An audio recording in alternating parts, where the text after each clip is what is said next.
Welcome to Current Affairs. My name is Nathan Robinson. I'm the editor-in-chief of Current Affairs magazine, and I am joined today by Alex Bronzini-Vender. He is a contributor to the excellent Current Affairs magazine, and he is the author, most recently, of a new article for our latest print edition, which is entitled, in its online version, "Moderates, Not Leftists, Have Created the Crises in Democratic Cities." Before that, he wrote another excellent piece for us called "Progressives Aren't Hurting the Democratic Party. In fact, they're the only thing saving it."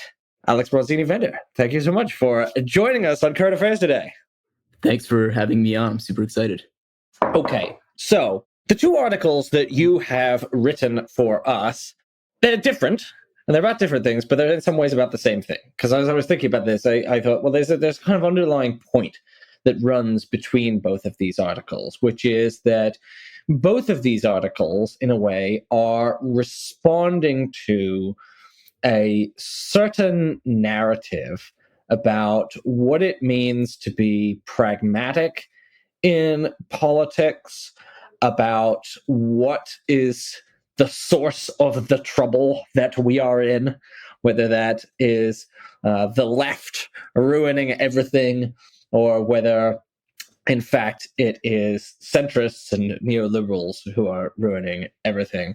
Why don't you, I mean, I assume that you pitched these articles in part out of irritation with a certain narrative. And so why don't we start with you explaining to us what this pair of articles, and they go very well together, is a kind of a response to.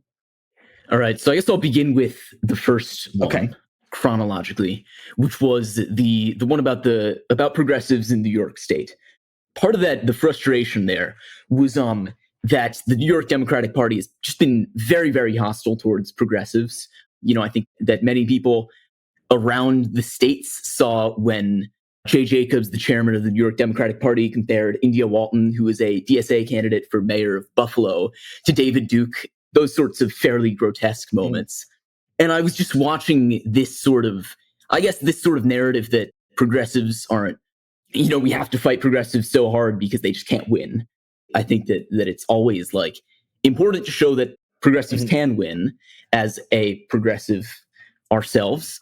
But further, I also wanted to demonstrate, frankly, just how incompetent people who are on the right wing of the Democratic Party are at winning. Like, these are people who genuinely are bad at political strategy. I think that in the case of New York, you had a lot of situations where these were, these moderate Democrats, like Sean Patrick Maloney, were trying to outflank the Republicans on crime, basically saying, like, we are actually the tough on crime ones. And of course, well, if voters wanted to vote for a Republican, they would just do so, right? If voters wanted the right, they'd vote for the right.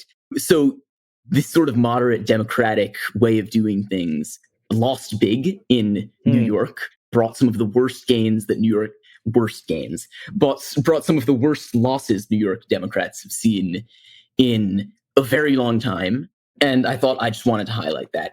Yeah, right. So in New York, you're from New York, and you write in this first article about New York politics specifically, the Democratic Party would, or a lot of centrist members of the Democratic Party would push a kind of story that people like Alexandria Ocasio-Cortez, for example, are too radical, they are out of touch with the common voter, and that thus they undermine the fortunes of the party. And when you see, as we did in the last midterm election, the Democratic Party, as I understand it, if Democrats had done better in New York State, Republicans might not even have won the House of Representatives, or at least it would have been much, much closer. And there was some real I can't remember the specific races, but I know that the New York Democratic Party was faulted for not doing very well. And so, of course, the party leadership comes out after that and says, well, if we weren't dragged into being fringe by all of the radicals, we would have a much more pragmatic and effective operation. And you, in this article, are taking the case study of New York and showing us that this is, in fact, the opposite of the truth, that the centrists who have dominated the New York Democratic Party are the reason that the party is not flourishing. Yeah. So I think that this Kay Gabriel, who's a poet and organizer, I believe, in New York, wrote this excellent article about this for Jewish Currents titled Eric Adams's Moral Panics. But I think that something that I say in that piece, sort of drawing on the work that she's done, is that Eric Adams, basically the mayor of New York City, basically was the first politician in America really to reintroduce, sort of take on this very alarmist, very apocalyptic positioning on crime. I think that sort of grew out of the Black Lives Matter uprising, but I think that he was among really the first politicians to capitalize on that. And he was weaponizing it against his fellow Democrats in the 2021 primaries for New York City mayor, basically saying, you guys aren't good enough. You guys aren't tough enough on crime. I'm the real tough on crime guy. Elect me as mayor, which, happened, right? That worked for him. It worked very, very narrowly. I believe he won by 1%, but he sort of managed to capitalize on that very narrowly and ended up as that being his position, right? At the expense of his fellow Democrats. So then I think that, frankly, that sort of apocalyptic rhetoric on crime was picked up very quickly by Republicans in New York. I do feel like it has to have had an impact nationally, because around the time that Eric Adams was elected, you instantly start seeing Republicans all hammering on crime, right? I do think that it is that kind of focusing on crime that was catastrophic for Democrats in 2022, especially around New York State. But frankly, the Democrats lost the House by so little that one or two House seats elsewhere very easily swung by what hacks like Eric Adams were saying could very easily have swung the House. Of course, something that I say in my piece is that I don't think every district in America is ready for an AOC. There is a lot of organizing work that the left needs to do. But my point is that, frankly, I think that running candidates who are able to advance the left-wing, center left-wing narratives, center left-wing ideas, land far better than candidates who do not center those ideas at all and, in fact, buy into right-wing ideas. Yeah. So, the argument that I think would have been made after Eric Adams' victory is, well, now we have proof that if a Democrat wants to get elected, they need to respond to the evident concern of the citizenry about rising crime and use the kind of rhetoric that Adams did. You have a quote from him in your piece where he said, "In my professional career, I've never witnessed crime at this level," which of course is just a lie, right? I mean, he was a cop. He did witness, we know that crime is much lower now than it was several decades ago. So the lesson that would have been taken is, well, if you want to get elected, in the city, what you should do is you should terrify people about rising crime and promise to be tough on it. We can make a moral case that is unconscionable because you should tell people the truth and you shouldn't be a demagogue who tries to make them afraid in order to put you in power. But the case that would be made, certainly in the opposite section of the Wall Street Journal, probably the New York Times as well, is that, moral case aside, clearly Eric Adams was onto something. So Democrats should, start demagoguing on crime if they want to win. Your piece provides sort of a counter argument to this and says, well, don't be fooled by the election of Eric Adams into thinking that the pragmatic approach is to essentially try to sound like a Republican. So what would your argument be that despite the victory of Eric Adams in New York, this is still not, in fact, the electorally sound path for Democrats who want to achieve mass popular support? Well, I think that Eric Adams, again, won, first of all, by very little. frankly, I think that I would describe his victory as in part enabled by the fact that people just didn't figure out how to use ranked choice ballots. Because in fact, right, because he won in the primary, and of course he was going to win in the general election because it's New York City. So everything was about the primary, right? Yeah, but during the primary, in fact, at the earlier rounds of the ranked choice, we had a ranked choice ballot in the primary. And at the earlier rounds of the ranked choice voting, Eric Adams actually, there was quite sizable support for all the many progressives. It's just that vote got split later on. And if people had known, okay, well, I don't just rank my first choice at the top, people didn't really figure out how to adopt ranked choice very well. But aside the point from these sort of very technical things, across New York State, which is by and large, as far as American blue states go, it is quite a conservative state. It is quite a right-leaning blue state on the sort of spectrum of blue states. But there are plenty of races. Eric Adams, made his endorsements during the 2022 primaries. Primaries, Democratic primaries across the state. And many of those people lost what should have been very easily winnable races for them. So I think that, first of all, like the demagoguing on crime worked in 2021, and it just simply hasn't been replicated since. Right. So that's point number one. Now, I think I may be going a little off course with your question, but I do think that there is a case to be made. The left needs to confront crime in some way, right? Like, I do think that I was listening to this podcast. You don't want people being terrified for their lives. Right, yeah. So there was this podcast with Mo Mitchell, who's the chairman of the Working Families Party, that The Intercept did around the time of shortly after the general midterms in 2022. The point that he made was that, like, he does wish that the left had, in 2022, articulated a response to a lot of the sort of crime fears that, like, as opposed to just showing people graphs and being like, well, crime wasn't as bad as it is today in the 1980s. And I think that in my second piece, my sort of goal was to articulate, well, like the first piece was left messages win, but the second piece was left messages are practical policy-wise, right? Left messages are good for public safety. And the sort of right-wing austerity politics that people like Eric Adams trumpet are very, very bad for public safety. They create communities that are under-resourced and that, like, people who don't have opportunities and create the circumstances that ultimately do lead to crime and that ultimately put public safety in jeopardy. Yeah, we had Robert Peters of Illinois, who is the Democratic socialist who holds Barack Obama's old state Senate seat, on the program about a year or so ago. And I was talking to him about, how as a Democratic socialist in Chicago, of all places, a place where obviously there is a lot of violence, how do you send a left message on public safety? And he said, persuasively, I think, that, when someone says to him, we want you to lock these people up, he says, well, and then what? What happens when they get out on the street and there are no jobs?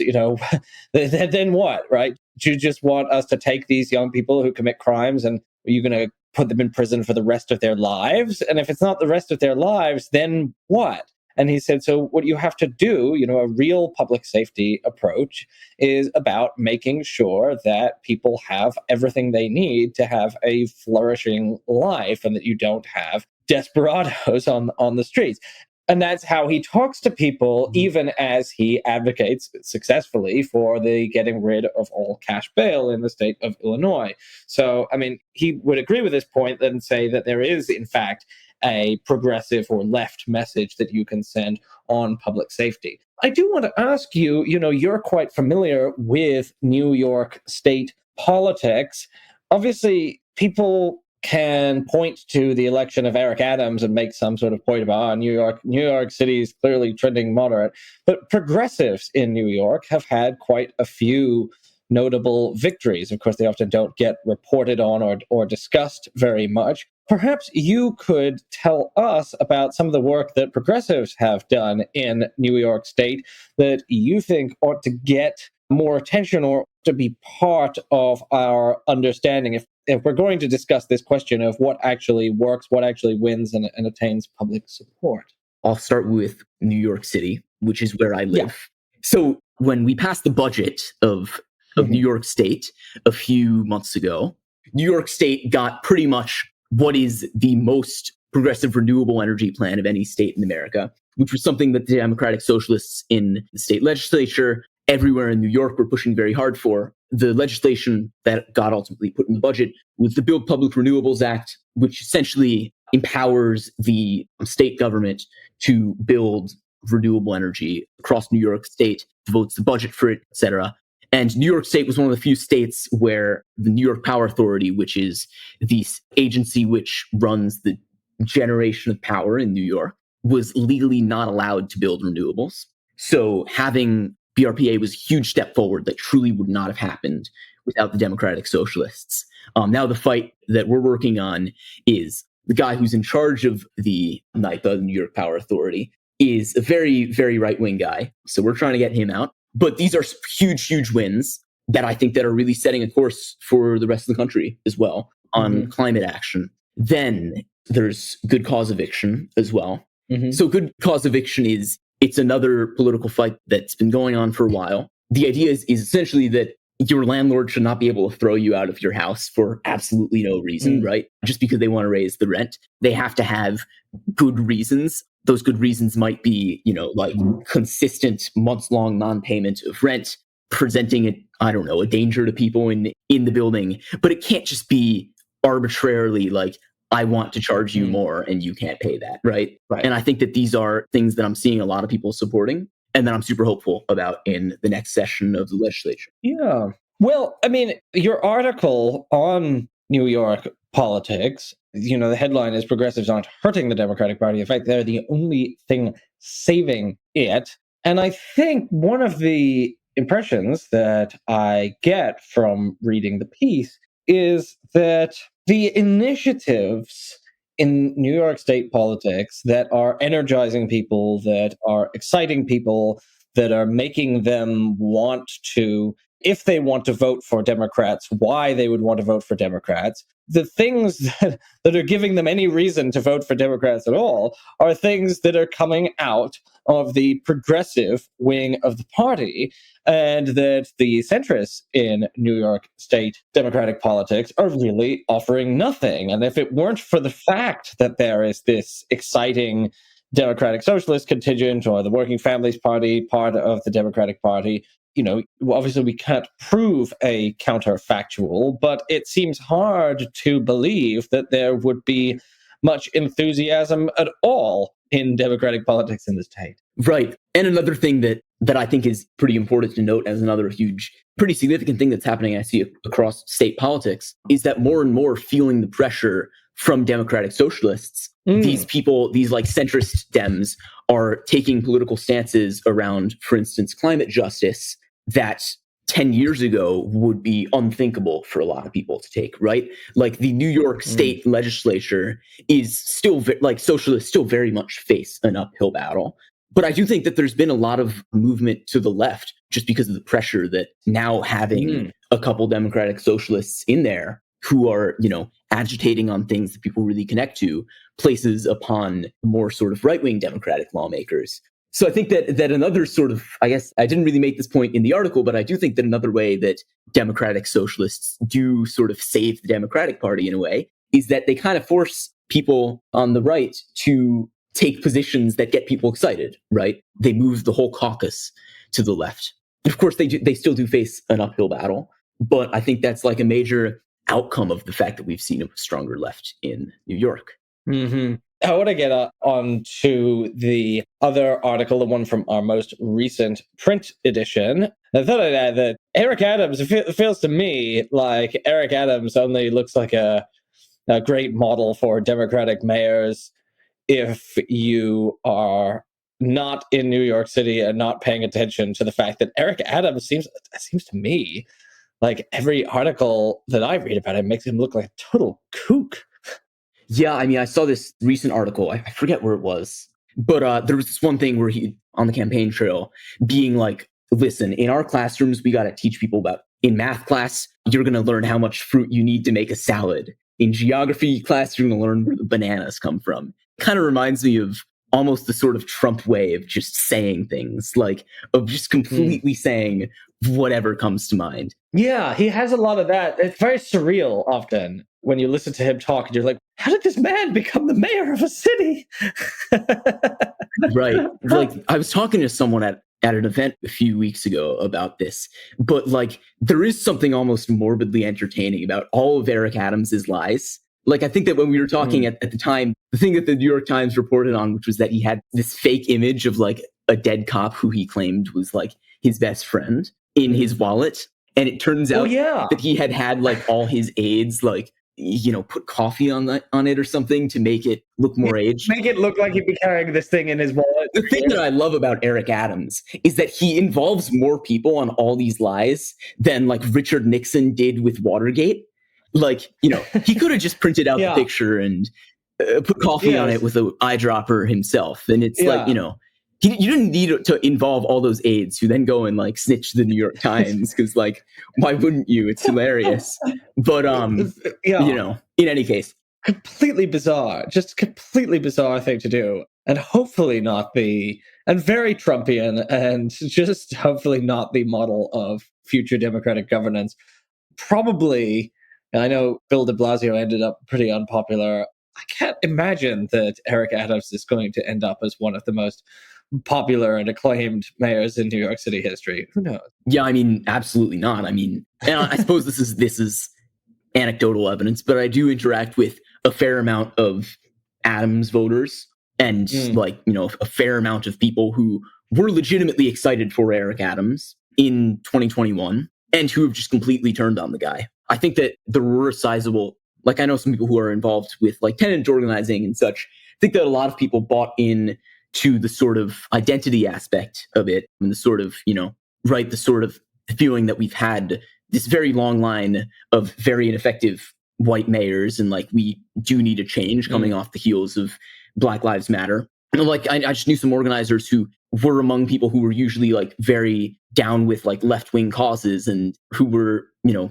voted Adams and who have just completely turned on him. So like he is not a liked figure at all here. I mean, approval ratings confirm this, but in any case, yeah. I want to make sure we talk a little bit about your most recent article, which expands the scope to look at other cities outside of New York.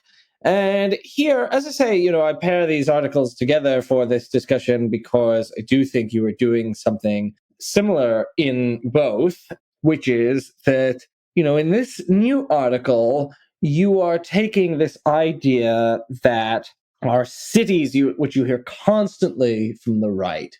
Ron DeSantis just did an ad about he went to, where did he go? Portland or San Francisco? I think he went to San Francisco. There was this great video of him being like, oh, I was walking around San Francisco for 10 minutes and then I saw a guy defecating in the street. I very recently walked around San Francisco for over 10 minutes and never seen anyone defecating in the street. But, you know, in any case. Yeah, well, if you'd stayed just a few more minutes, you would have seen poop galore, according to the right wing's view of American cities. So there was there was some tweet from some right wing commentator a while ago. It was like, I'm never taking my family to a city run by death. It's like, so that they're able to sustain this image of the post-apocalyptic American city, in part because they don't visit the American city. Right. I mean, I was just in Chicago this weekend, and I walking. You know, Chicago is the kind of capital of this supposedly, like, you know, the falling apart cities of America just interact with violence, and I'm sure, you know, there is violence in certain parts of Chicago. But I got to say, Chicago was one of the most beautiful cities I've ever been in. It was really, really lovely. I met nice people. I went to lots of the places in Chicago, and I just couldn't believe how. I haven't been to Chicago since I was 9 years old, and it was just really, really nice. So this piece that you're doing is about this idea that the woke cities have been run into the ground by radical leftists, which is wrong in a couple of ways. But maybe we could start with how you would phrase the kind of narrative that you're responding to here. Well, you recently did this debate with Chris Rufo. Oh, yeah. Which was phenomenal. And one of the very nefarious things that people like Chris Rufo do very often, they sort of unilaterally decide what the left is right? Chris Rufo writes this book, How the Left Took Over Everything. And then like the very obvious response is, well, I'm on the left. I'm not in control of everything. They do sort of unilaterally decide like, okay, everyone in the corporations, they are on the left. And then corporations, yes. Right. Everyone in like, they make these unilateral decisions about who is on the left. So I think that the right has very much decided that over the past several years that all the mayors of big blue cities are on the left being defined as Democrats. These are not people who really conceptualize the idea of there being internal struggle within the Democratic Party. My pet theory is that there is no internal struggle. There's no internal democracy within the Republican Party, really, at this point. I mean, it's so dominated by the MAGA cult that they can't really imagine there being any vibrant discourse on the inside of, of the Democrats. But in any case, my sort of point was that I wanted to demonstrate that not everyone inside the Democratic Party is on the left in any meaningful way, right?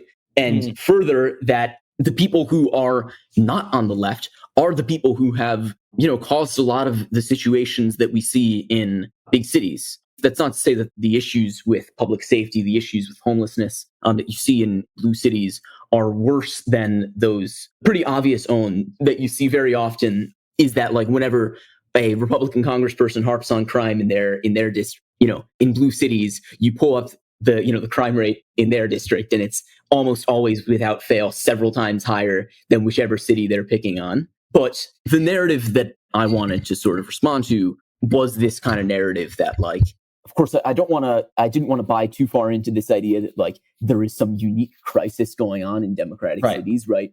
The own you see very often, which never ceases to be funny, is that like every time a Republican congressperson picks on, a blue city for like having like crime or whatever, you look up like what, crime rates in their district are, and without fail, they're always higher. But I did want to respond to this idea that the left is somehow incompetent when it comes to public safety, when it comes to homelessness, and demonstrate that, in fact, it's the sort of moderate policy that these moderate mayors of democratic cities share far more ground with Republicans, the issues that Republicans are attacking them for, than we do with them, right? I mean, you have Trump supporting billionaires who are donating, Trump supporting billionaire donated, pretty much bankrolled the efforts to recall Chesa Boudin. I don't know how you pronounce his name in San Francisco. Yeah, well, exactly, right. I mean, these are in these cities, and you look in your piece at a few different ones. You look at Portland, you look at San Francisco, and what you find when you look at these quote woke-topias is that, in fact, the mayors of these cities, the people in charge, they're rich liberals. And they're rich liberals who hate homeless people just as much as Republicans do, and who love the cops just as much as Republicans do. And what you find is that these places that have crises of homelessness, they have not, in fact, followed the preferred left solutions of, building massive public housing and giving it out free to people. In fact, they have criminalized homelessness, or they have squandered money on things that don't, in fact, solve the problem. In New Orleans, where I lived, I wrote an article about how we kind of solved the homelessness problem during the pandemic by paying for unhoused people to be housed in hotels. And then we unsolved it after the pandemic by stopping paying for that. And so now there are giant tent cities under the highway again. And, in my article, I pointed out that in Finland, they make sure they just give people houses. And as a result, a lot fewer people sleep on the streets. So you can, in fact, solve some of these problems. But you can't solve some of these problems if you are one of these rich liberals who just wants to see the homeless problem disappear or be solved through aggressive policing. Yeah.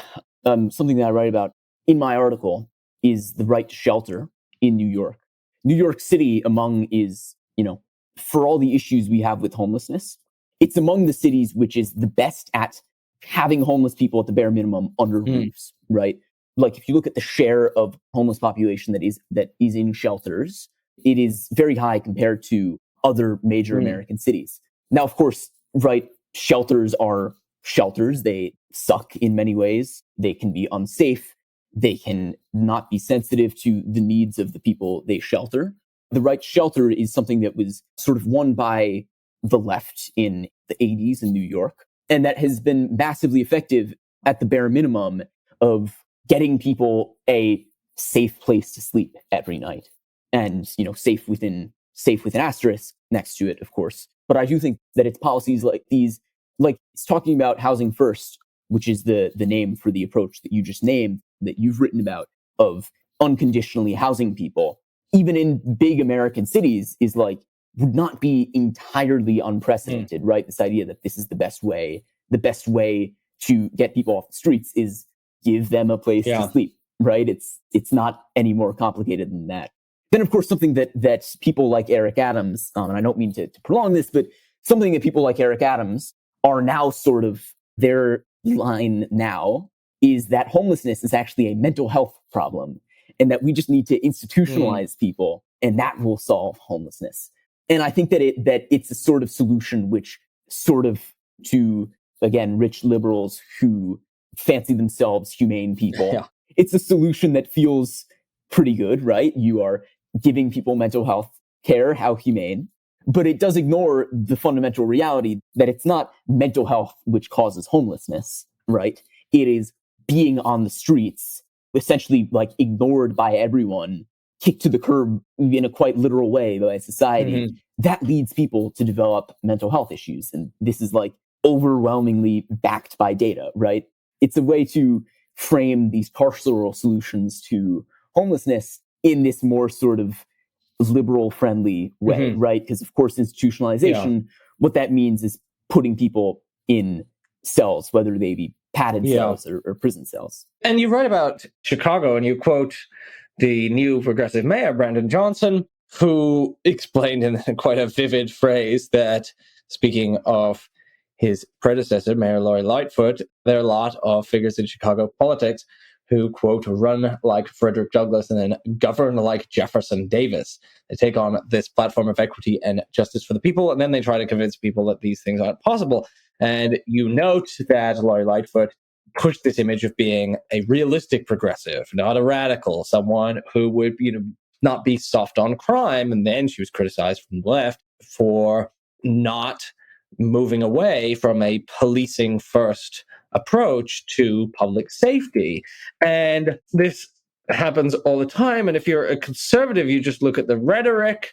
And so you say, oh, there's all this progressive rhetoric. So clearly these are progressives running the cities, and then these are bad progressive policies. But if you're a leftist, you look at this and go, no, this is just another example, like Barack Obama, of fooling people with telling them what they want to hear, and then getting into office and doing very little to upset the status quo or your wealthy donors, because it's incredibly costly to actually have just solutions to social crises. So I guess just to wrap this up, the kind of takeaway from this piece for me was, a very helpful kind of warning that, if we just looked at the rhetoric, the people quote, running like Frederick Douglass, we might give some credence to this narrative about progressives running cities.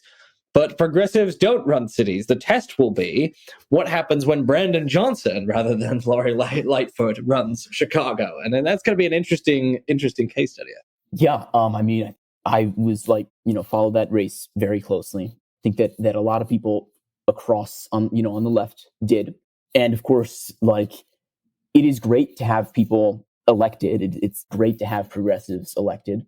But I think that on the other hand, any organizer will tell you that getting people elected is just one step in actually making change, right? And I think that there are a lot of institutional forces that are going against Brandon Johnson. I mean, you had the Chicago Police Union say that they were literally going to all quit their jobs when Brandon Johnson became mayor. Now, of course, we don't believe that happened. Right. I haven't followed up where that ended up.